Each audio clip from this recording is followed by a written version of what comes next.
Okay, hello. Hello, my friend. Hi, Soljane. I'm so happy that you are here and that we're in this space together, able to talk about your favorite topic and a topic that is near and dear to my heart, and I'm sure on the hearts and minds of so many, engagement. So thank you in advance for being here. Thank you for having me. It's truly an honor. It's going to be fun. Um, and I, the thing that I love the most is we've only met recently, but as soon as we met, we kind of followed up with that meeting with, wow, we were meant to be The connected to each other. connection is going to be the theme of today, so perfect. I'll take it. I'll take it. I can use all of it and all that good energy. Let me start before we get into our discussion. Let me start by giving a little overview of who you are, and then we'll just jump right into our conversation about engagement. Dr. Martinez has championed for equity in education for 25 years as a journalist, K-12 teacher and administrator, and higher education faculty, focusing on culturally responsive teaching. Her mantra is engage, educate, empower, and it has led much of her professional and personal decisions through various career moves and life choices, all which have shaped her as a colleague, wife, mother, sister, and proud member of the 1%. That is 1% of Latinas with advanced degrees. I love that line. I absolutely love that. That's amazing. So I just want to welcome you here today. Soljane Martinez, thank you again. And let's jump right in to the discussion that we have all been waiting for. The word engagement is one that we hear everywhere. But if you would, especially because this is your sweet spot, your passion, what is engagement? How do we define it or conceptualize it in a very simple, easy to access way? And then why is it so important? Connection. Engagement is connection, right? And every connection is crucial to something else occurring. Basically, engagement or connection serves as a catalyst for change. That can be good and that can be bad. But I think of it, when we think of engagement of gears, right, needed for the cars that we operate every day or appliances that make our lives easier, the crucial engagement allows us to have the clean clothes, get to work on time, and everything in between. But human engagement is definitely the most crucial, for the preservation of humankind and society. We think about when two people get engaged, right? They feel that they have a connection so deep that they are committing to a lifetime of it. When we engage with neighbors, with colleagues, even with strangers, something that I share is I always make friends on vacation, and like they end up being lifelong friends because I find like a point of connection, an opening, right, through which I can engage with that person at just like that intimate level. And it could be someone standing in line next to me or a simple smile as we participate on the same tour, but there are constantly openings for us to engage with others. In the context of organizations, right? I know that you play an incredibly important leadership role in your organization. How does it play out in the context of a workplace, for example? Again, there are opportunities for engagement around every corner, across every desk, in every meeting, in chance encounters. And there are, I think, just basic kind of rules of engagement that we can all follow, in terms of an organization. We're in our places of work, engaging with your colleagues on more than just a collegial level, right? Like putting aside the hats we wear at work and the roles that we play on a human level, understanding them, the things that bring them joy, maybe the things that make them tick, and finding those middle points, that sweet spot where we can engage and find something that we can both connect on. When I think about workplaces and engagement, I think about a lot of the conversations that I have. I'm kind of an external person coming into organizations, and I pay attention to like the energy when I'm in a space, right? I know I'm in a lot of virtual spaces, but that also gives a sense of the energy. But in the in-person spaces, how are people connecting? In what ways are they sharing? Who's sitting with whom? right? Are people sitting across roles, across divisions or functions? Are people choosing to kind of eat lunch on their own and kind of working through it? Are they actually getting together? And I also am thinking about something that I recently heard at a conference I was at last week. And it was a person who studies psychology and neurology and organizational effectiveness, and talked about one of the things that is kind of at an all-time height in our organizations, but also in the world, is just loneliness, right? People can be surrounded by others and still feel a lack of connection to other humans. And so this idea of engagement has so many deep meanings. And it's so important for us because as humans, of course, we want productivity and we want innovation and we want this and we want that. But fundamentally at the human level, there are really important things that we need to solve for, and that we need to create space for, which is a very special kind of capacity building that we're always doing in our organization. So I mean, that all resonates with me. You mentioned like loneliness, and it's interesting, right? That loneliness, or the rates of loneliness, have risen in a state of the world where we are constantly surrounded by people, information, all these things coming at us. Yet there's this feeling of loneliness that many people struggle with. But I also look at it as there's a lot of noise that gets in the way, right? And loneliness can just be like another form of noise. It doesn't mean necessarily quiet, but often, I think everyone at some point struggles with some kind of self-doubt, fear, biases, assumptions, all this noise that can come from within, but also from external factors that can get in the way of engagement.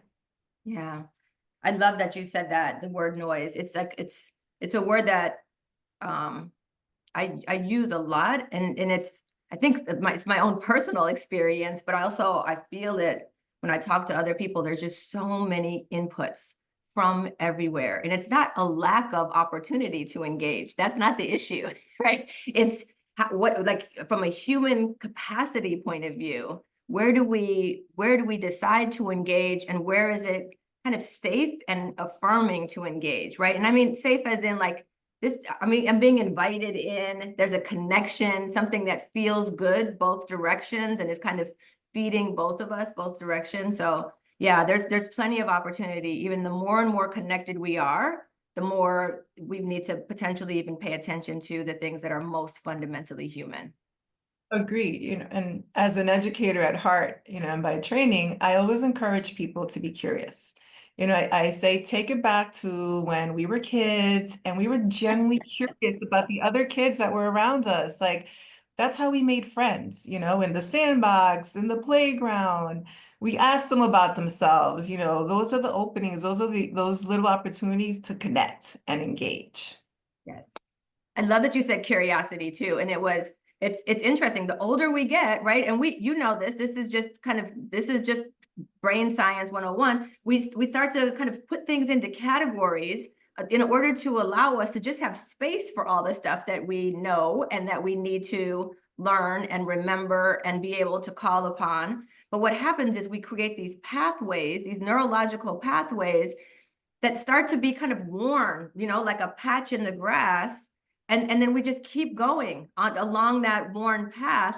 And we miss sometimes that there's something off that path. There's an opportunity for kind of being curious over here or over there that may not be as efficient because we don't have to be on autopilot in order to do it, but it allows us potentially to open up our relationships, but also open up some of those important neural pathways so that they don't start to get so kind of worn in that we start to lose capacity for curiosity, for engagement, and also for just some of the things that we know we're going to need, like lifelong learning, right? So yeah, that curiosity is absolutely essential.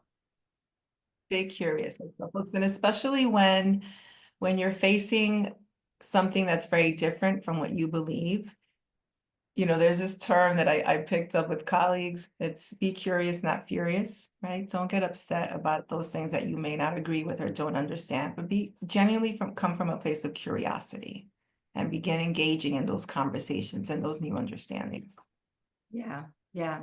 There's something, right? There's something to learn. There's an opportunity here. I love that framing. Let me ask, if we know how important engagement is, why is it sometimes difficult to get? Even like thinking about in the context of an organization, for example, what is it that gets in the way of engagement? Again, you know, I go back to kind of that noise that I think all of us carry with us every day in our own world. But at the organizational level, noise can sometimes also make its way in, right? It's always been this way, or the status quo, right? And sometimes it could feel a little overwhelming to try something new, take a risk, or suggest something new within an organization. And I take it back to be curious, take a risk, find, allyship in colleagues and leaders and mentors who can perhaps make that path a bit easier or give you that final motivational push for you to be able to start the change that perhaps is needed in your organization. Yeah, yes, absolutely. I one of the things that I think about when you talk about the word kind of allies is looking for kind of ways to expand how it is that we can influence, right? So if I want to engage, but I also know that I may have to make a case for an idea or a way of connecting or something that sometimes just me advocating for an idea or just me kind of leading or initiating something may not be the only strategic path.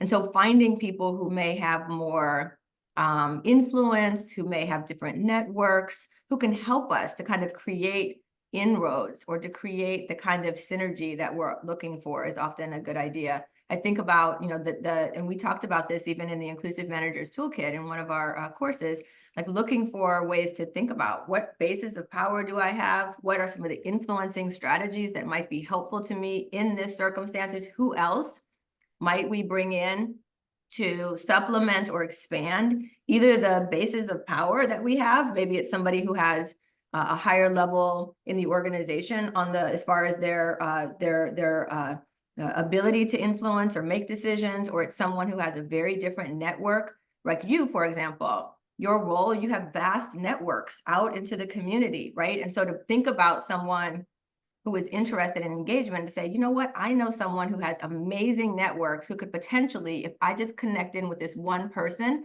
could potentially help me expand very, very significantly because of your networks. Those sorts of allies are really helpful as we think about creating more engagement for ourselves and also creating more potential for others to be able to be involved in this, desire to create more engagement. Nice. 100%. I always say you're never too old to have a mentor. You know, I've been for a long time, and I'm always looking for someone that I can learn from to help me grow my craft. And I find them. Sometimes it's as easy as us just, being open and receptive, never thinking that we're an expert at anything because there's always room to learn. So mentorship is important at any age, any level of, career uh, time. And I think it's also crucial for us to understand and be aware of what our circles of influence are. And once those are clear to you, then it maps out for you, right? The journey or the impact that you can help have on others, because you can clearly make connections, you can collaborate, you can partner at the professional level. So understanding your own circles of influence is crucial to continuing the work. Love it. Okay, let me ask you a kind of an engagement adjacent question that is something that you just brought up, and it's about mentorship. And I love the idea. You can never, there's always room for a mentor. I have mentors over the course of my life, and I'm so, so, so grateful to have a handful of people who I identified as mentors very, very early in my life, and they continue to be mentors to me, which is such a gift all these years later. But I wonder, at a stage in your life where somebody is, let's say, mid-career or seasoned professional, for example, how is it that somebody might identify or tap into a mentor? Like, as we continue with our career trajectory, what are some of the kind of techniques, given the fact that everybody's so busy and engagement is so tricky? I think it's always a good idea to just have your eyes, ears, and heart open to those that you can learn from. And that can happen at a meeting. It could be something as simple as someone's presentation style, or you can see, how empathetic they are with colleagues. Just really being open to those small noticings. And again, that's a connection, right? Where when you're like, wow, that I want to learn from them, or wow, they really remind me of, maybe it's somebody else who's been influential in your life.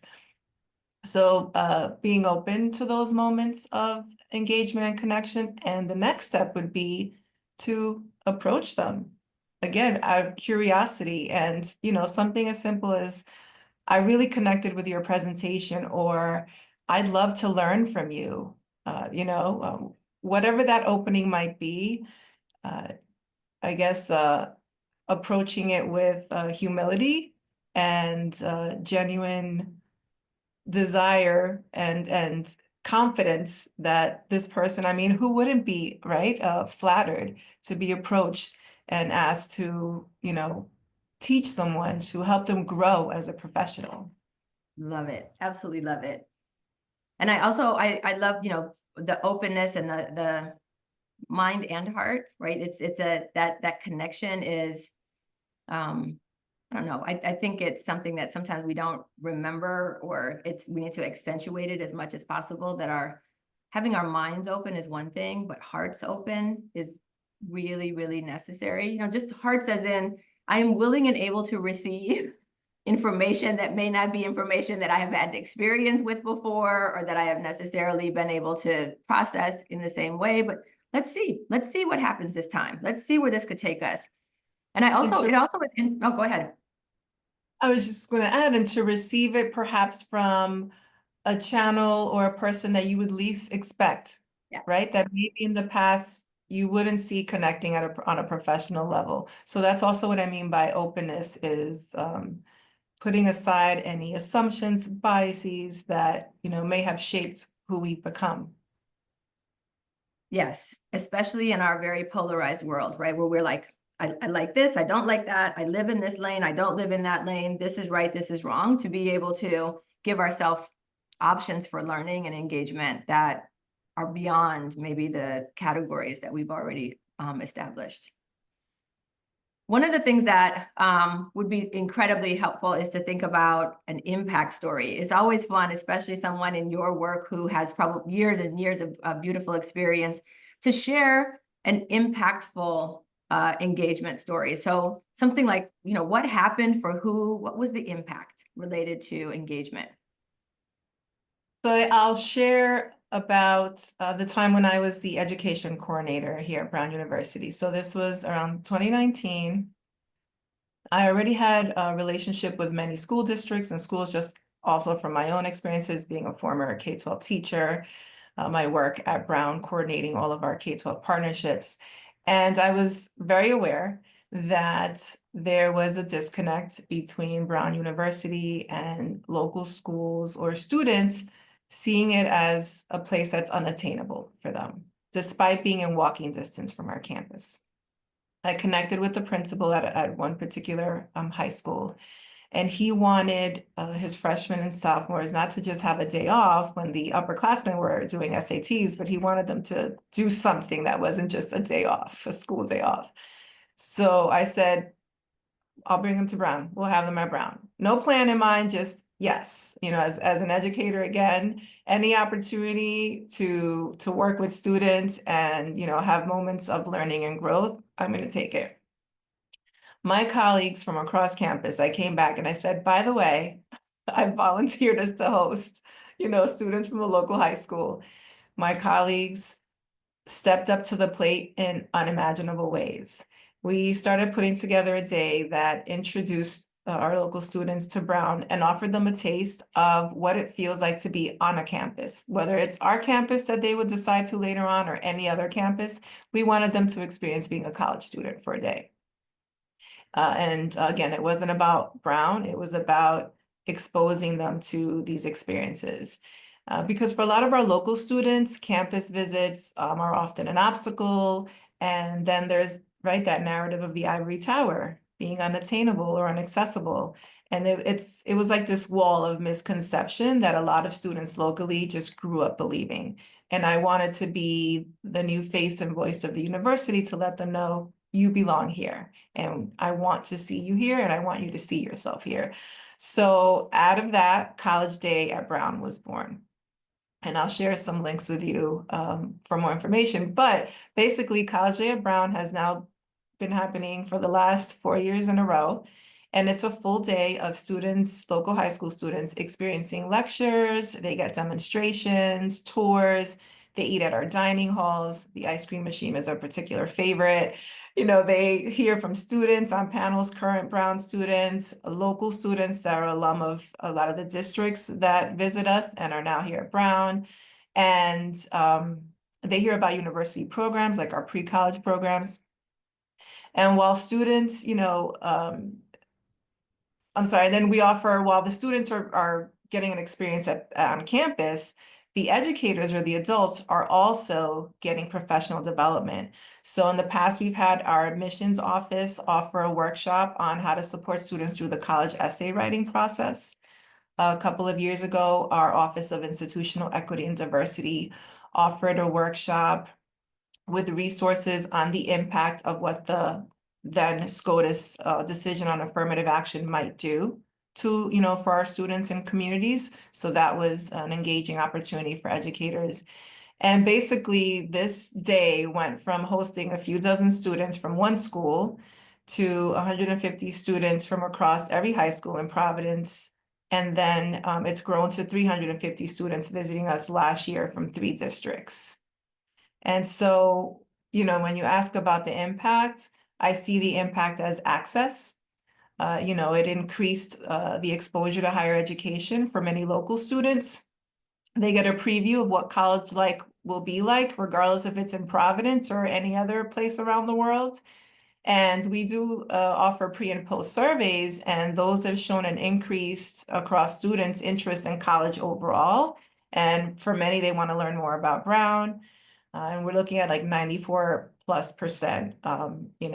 engagement and interest. And so College Day at Brown is now it's a highly anticipated day on campus. And every year it fills me with pride to see the campus literally taken over by high school students who, many of them are stepping onto our campus for the first time. And wide eyes, eager to experience college and what will hopefully be a decision that they decide to engage in, after high school. So that's one small story I can share. Oh my goodness. So I have a son who is in 11th grade, and if you could tell me the dates for that, I'd love it sounds fantastic. It sounds so amazing. I can just imagine the feeling, right? And the exposure. Oh, it's beautiful. Students get a certain color shirt. So you see like a sea of red or a sea of gold. They've got their little backpacks. They have all kinds of swag in there, notepads, water bottles. And, I'll share the articles later just to see them engaging in, looking at fossils with our planetary sciences department, a robotics tour where they're literally talking to a professor and her face is on the face of the robot. She's in another state and this robot is walking around the classroom. Just seeing them, asking questions of current Brown students. It really it's a feeling like no other to know that we're offering this access and opportunity for a lot of our students locally. As a person who is a first generation college student personally, and who spends a lot of time working in the kind of K-12 education arena, mostly as a volunteer, and because it's something that I care so much about, is especially that path to college, that kind of engagement that you're describing, it just fills me with hope and inspiration, but also curiosity. It's like the engagement is about almost like invoking emotion, right? That the way that you're describing it fills me with emotion and also with curiosity that I'm sure, and this is the beautiful connection, also is engaging parents and families of those students, as well as all of the people who are already members of the Brown community, who are differently engaged and feeling so proud of the work that they do and feeling like, oh my goodness, I see the pieces come together and I see the opportunities here. And it's just like it's like a force multiplier to imagine that experience. I It love is, it. and has a longstanding relationship with our local school districts. And so any opportunity for our Brown community to further engage, especially with our, younger community, Mm. they're on.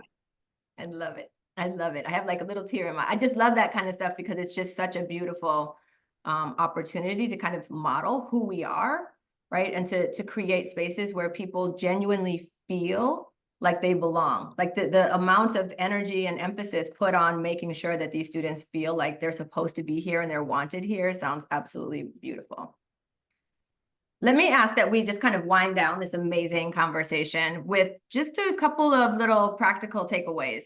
So, many of the folks that, come to us and listen to us say, what we want is just really practical. What could we do more of or differently?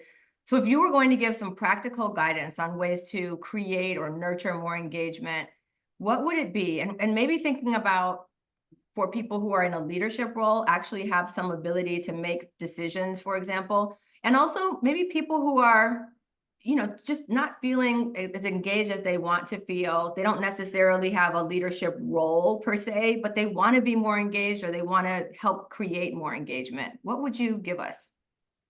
Sure. I'll go back to something I shared earlier, right? Connecting on that human level, finding a point of engagement with your colleagues, your team.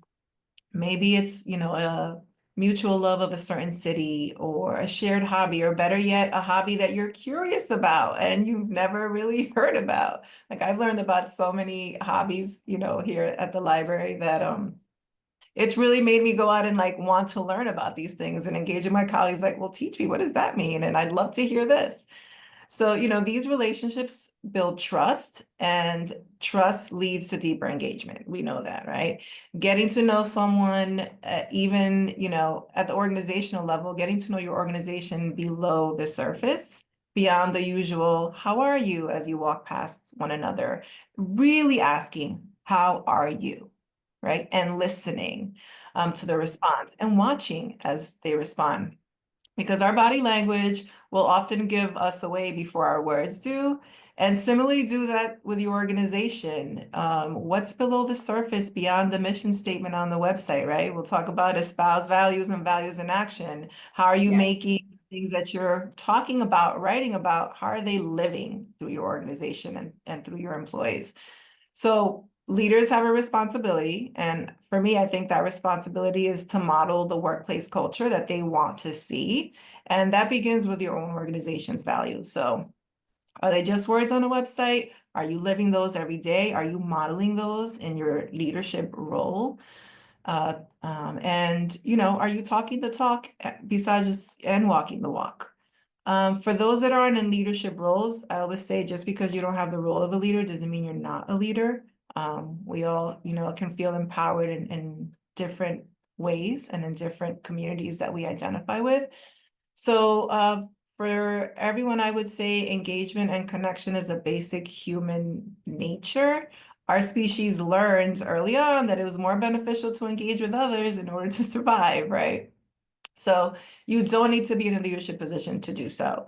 By nature, we have an intrinsic desire to engage. So look for those entry points that I've, talked about across your organization, or maybe it's within a community you identify with. Are there groups like affinity groups? Are there committees? Are there events happening that you are curious about? And is there an opportunity to work with different folks in different settings? And you had mentioned earlier, right? We tend to sit with the same people. Who do we sit with at lunch? So getting up and moving to a different lunch table, right? As we would love to do in high school. Professionally, a good place to start would be like your HR department, the organization website, colleagues, leadership. All of those routes may lead to resources that'll help you, further engage. Is there a company calendar? Is the organization affiliated with local organizations or charities? So those are also opportunities. And I would say on a personal or community level, depending on how you want to engage, that could mean exploring your city's government pages. The local library often hosts community events and gatherings for diverse groups and interests. So there are many ways. It's just a matter of being curious and seeking them out. Love it. I love it. I love that you went so broad also, because there's sometimes we kind of get narrowly focused. And even the way I asked the question was about kind of in an organization, but you're right, we're humans, and there's all these beautiful intersections of our lives that we can and should be exploring. And there's plenty of opportunities, whether it's kind of professional groups, affinity groups, industry specific groups, regional, local, community, and all of those have a beautiful opportunity for kind of adding to the tapestry of our lives. And people who are more engaged are also less lonely, right? They're because engaging is it's a reciprocitous act, right? We're not just receiving, we're also giving, and that giving is incredibly important for humans. It actually is it's motivating, and it allows us to feel kind of wanted and needing and a sense of belonging. And so at first it may feel a little kind of uncomfortable to like pick up our tray and go sit somewhere else. But that little bit of effort, once we do it and then reflect on how did that work out? What were the benefits? And we internalize that feedback loop. We also realize that it wasn't just something that is helpful for us. It was also probably very helpful for the other people around. It may have modeled something that maybe starts to catch on within others. So great examples, absolutely perfect. Well, thank you. It just takes one of us to take that risk, because you often find out that the other person or the receiving end was feeling the same way, a little trepidation or nervousness, and then to be asked or approached, it's like, yes, so go Yes. for it, be curious and engage, I would say. I agree. Yes. Just to assume that humans are generous, like just assume that there's going to be a beautiful reception there, and many, many, many times we'll be right. And thank you so much for this conversation. I actually feel so like good and happy and inspired and curious and open right now, just because of the conversation and the examples. Thank you so much. For the opportunity for me to be able to share. Thank you so Thank much. you. And what we'll do is we'll also point people to the resources that you've shared here with us to make sure that we can learn more and also get some of those great resources that you're pointing us to. So thank you in advance for those. Thank you. Have a good one. You too. I'm going to stop here.